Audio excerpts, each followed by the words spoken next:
주 안에서 사랑하는 여러분, 종교개혁자 마틴 루터는 종교개혁을 위한 모든 활동이 늘 위험에 있음을 경험했고, 그때마다 시편 118편 17절과 18절을 떠올렸다고 합니다.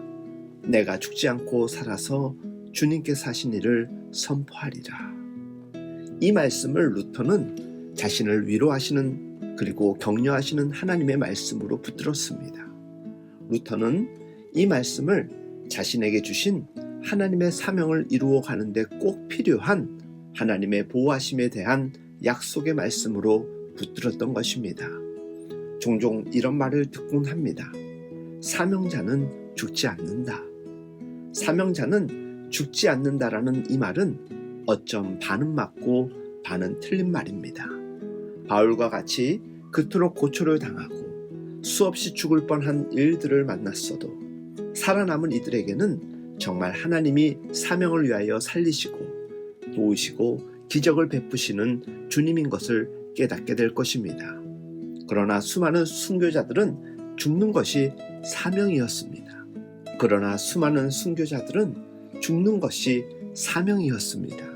죽음의 자리가 자신의 사명을 완성하는 자리로 늘 고백하였던 이들입니다. 그러니 사명자는 죽지 않는다라는 말은 아직 더 할 일이 남아 있어서 하나님께서 더 시간을 허락해 주셨다는 뜻으로 고백하는 게 맞을 것입니다. 오히려 그리스도인은 죽음도 우리의 사명을 끊을 수 없고, 죽음이 끝이 아니고 죽음이 실패가 아니라 죽음이 사명의 완성이 되는 삶을 사는 것입니다. 사랑하는 여러분, 주님은 우리에게 생명을 주시는 하나님이십니다. 때로 우리가 죽을 것만 같은 고통과 외로움과 어려움을 당할지라도 하나님은 우리를 고꾸라지게 하지 않으시고 다시 일으키시고 다시 세우시며, 행여 그것이 나의 실수와 허물 때문이었다라고 할지라도 사랑으로 경책하시며 다시 깨닫게 하시고 더 깊은 은혜로 우리를 사명의 자리로 돌려보내주십니다.